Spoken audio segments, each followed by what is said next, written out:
I'm Saintvicious, and I'm going to be going over the new patch. This is the rank change patch, which is going to make it to where they have tiers instead of elo.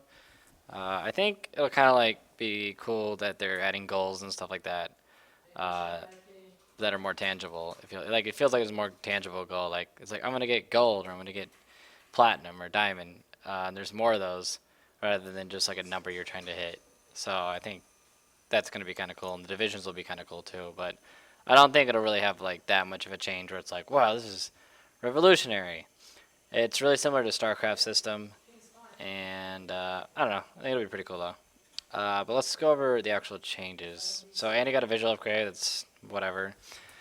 Blitzcrank's mana got reduced to 240 from 300, and his mana cost increased to 120 from 110 on his grab. This is mainly to nerf his like level 1 because he's so hard to like bring him down early on, and it's also to make sure that he doesn't just spam rocket grab and take kind of his laning presence away. Cho'Gath, oh yeah, the Blitzcrank, yeah, it's gonna hurt him a lot. Like Blitzcrank's still gonna be good, but I think there's other better choices for supports than Blitzcrank right now. But it'll still be good. What do we got? Cho'Gath, 0.5 seconds off the silence duration. That's not really insanely like game changing, but you're definitely noticeable. And I don't know. I think Cho'Gath will still be good. He still has a ton of CC. He can start anywhere in the jungle, and he can go top lane or 1v2 and stuff like that. So I think Cho'Gath's still fine. Like nothing too big has changed with him. Just a better account for enemy model size. This is to fix a bug where you can actually sit inside of Diana's E. Not her E, but her W, like the shield thing. And also if you stand like if you stand too close to her or too far away from her, like the little orbs won't hit her like when they're supposed to hit you. So that's to fix a bug. At least neurotoxin mana costs. It was actually pretty big because one of the reasons why Elise is so strong in lane is because she just sits there and just wails on you safely from range and just nukes you over and over again. So that's gonna like lower her laning ability a little bit, but her mid to late game will still be the same. The Ezreal. Movement speed reduced to 325 from 330. That's pretty big nerf. Anytime they mess with movement speed on AD carries, it's mainly to hit his mobility because his E is just the best escape move in the game. So I guess they kind of lowered his movement speed to go along with that. Duration reduced to 5 from 6 on his Rising Spell Force. This is mainly meant to have it to where you'll have it up during team fights, but you won't be able to just like build it up and then just all in somebody in laning phase. That's his attack speed buff, by the way, from his passive. True Shot Barrage damage fall off per target hit increased to 10% from 8. This is mainly meant to have it to where it's to hurt Ezreal from farming everywhere on the map with his R. Like, if you're bottom lane, you can farm top lane waves with your R. And, like, a lot of Asian Ezreals will just farm everything on the map and get really snowballed. And that's kind of hit that, I think. Heimerdinger changes, it's nothing. The Katarina changes are pretty big. I think they kind of aimed at Void. It's pretty funny. They took 20 damage off of the bouncing blades, which is not, like, insane, but it's definitely going to be a noticeable hit. Shenpo, the big nerf on here is the damage reduction. They halved it, the duration, so it's kind of a huge hit on Katarina. And then they also made it to where Death Lotus's ability power ratio is increased. So this is all these changes are to make sure that tank Katarina won't be around and won't be as strong. Like we just build Warmogs and just wear people down until you get the reset. I still think tank Katarina will be viable and prevalent. It just won't be as OP as it is right now. Kennen no longer has energy cost and Slicing Maelstrom. Was that his ultimate? Yes, his ultimate. I think that's actually a really good change. It's a quality of life change for Kennen, but I don't think it will make him viable or anything like that. He just doesn't fit into the current meta right now where everybody's running tanks. Lulu's has increased damage at higher ranks on Pic's Fairy Companion, but lower at lower levels. That's kind of good. It's not really a nerf. I mean, it's a nerf in her laning phase, but it's a buff for her late game, so I don't really think that'll matter too much. What else we got? Meditate. That's just to hit APE. All that stuff's whatever. Good. Nobody plays APE anyways. Bullet time. This is to hurt. Pretty much everybody's just playing MF. You don't have to be a really good AD carry player to just sit in the back and just press R and stack a ton of AD. I think she'll still be viable and she'll still do her job pretty good, but this is just kind of tone down the damage from Misfortune because her ult hits like a truck right now. It hits so hard. The Siphoning Strike change is kind of irrelevant. I don't think Nasus will be viable. The Nunu base speed increased 350. That's a nice buff, but then they nerfed the duration and attack speed bonuses on the Blood Boil by quite a bit, 20%. That's basically 400 gold worth of attack speed that you're missing out on. And they also nerfed the movement speed by 300. So it's about like a 8 to 900 gold, probably about an 800 gold nerf that they're doing to Nunu's W. Which, I mean, not 800. It's more like, probably like 600 or 700. Yeah, probably like 700 gold worth. Which is pretty big. I don't think it will like break him to where he's useless, but it's a pretty huge nerf, and people are definitely going to notice it.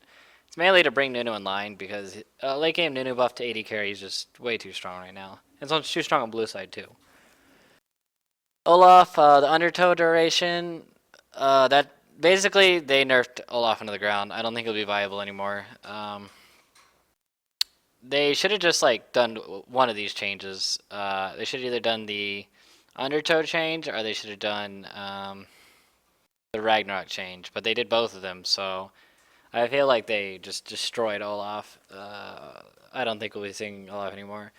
These Shaco changes are mainly meant to where Shaco, you have to actually think about your deceive rather than... Yeah, he's going to be easier to catch. Like, a Fed Shaco is so annoying to deal with. Shen, the Kai strikes, I think this is more for jungling. The nerf is jungling. Cooldown per attack while feign is active reduced to 2. And that's not gonna like crush Shen. He's still gonna do good. Like, no, that change doesn't really matter. Sign changes don't matter. Quality of life changes for Tristana. She still has such a weak mid game that I don't know. They need to fix her mid game. It just feels awful. So base attack speed increase to Tryndamere is actually, it may not seem like much, but it's actually a huge buff to Tryndamere because of the way that attack speed is calculated. If you buff the base attack speed, then the way they do the formula on attack speeds is they base it, like let's say you have 100% increased attack speed. It's 100% of 0.67 rather than 0.64. So you're going to see quite a large gain on that when you start getting into the higher amounts of attack speed. So it's actually a really good buff for Tryndamere. And the decay change is really good too. I think they're trying to make jungle Tryndamere more viable. We'll see how that works out. I'll have to play around with it some more when the patch goes live. Veigar, this is sort of irrelevant change. It's whatever, quality of life. Vi, these are all bug fixes. Vi is pretty good. I need to play around with her some more. I think she's really strong in solo queue. Probably one of the strongest, but I don't know how I feel about her in competitive play.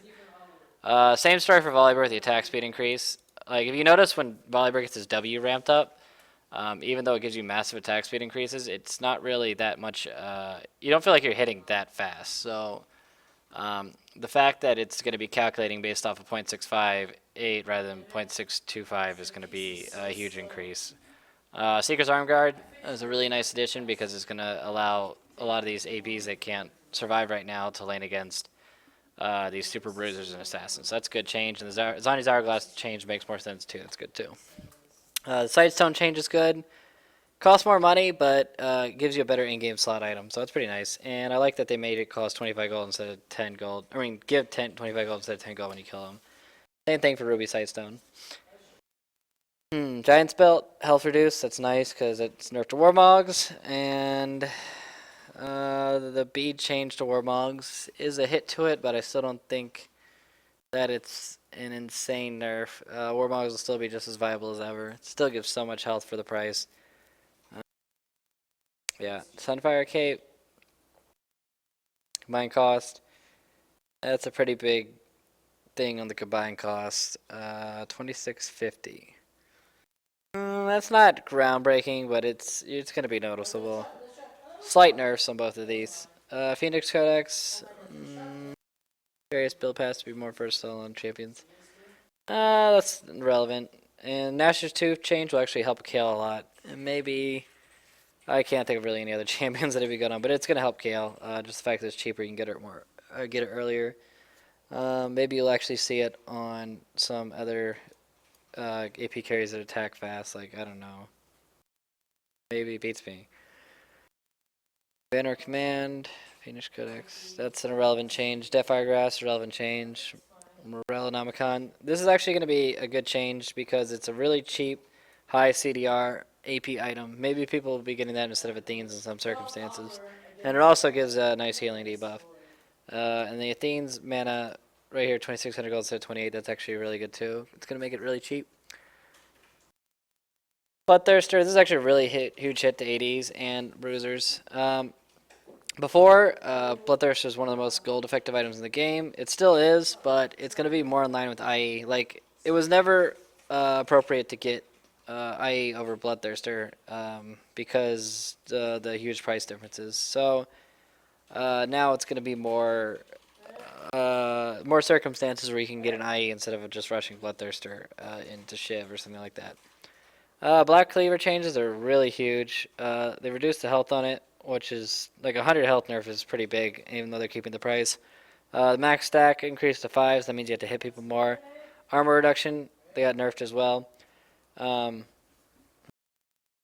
reduction per stack. So it's 5 times 5, it's 25% rather than 24% on 4 stacks. So, yeah, I mean, it just got nerfed all around. It's still a cost-effective item, but I don't think you'll see these mass bruiser teams as prevalent where they just get black cleavers and just like there's people running 580 right now and it's just shredding the hell out of everybody. The Trinity gold Trinity nerf like or no buff, I mean it's 300 gold less roughly. That's actually really good because it makes it more available on a lot of champions that like Jax and Aurelia and stuff like that. Trinity is actually one of the most cost effective items in the game. And this makes it just even better. If you can use all the stats on Trinity, it's an insanely good item. So I think you'll see people getting it again on Ezreal or Jax or Aurelia. And maybe the fact this item is cheaper, you'll see maybe some of those champions coming back again. Spirit of the Spectral Wraith, that item still blows. I don't know if anybody get it. Spirit Stone, that's a nice little change, the combined cost difference, because it actually helps Spirit of the Spectral Lizard. Which I think is an amazingly good item on champions like Hecarim or Skarner. Frozen Heart change, that's actually really good because it's going to make it, it's just 100 gold less, which is it's whatever, but I mean it's a quality of life kind of thing where it's like, oh, it's just a little bit cheaper to get this item. Because Frozen Heart's a really nice item, and that's to help against mass AD teams. Doran's Shield, they increase the health regen, that's kind of whatever. Maybe make it more of an appealing item. The matchmaking's whatever, and all that junk is whatever. Yep, and that's my take on the notes. And thanks for watching. Yep, bye bye.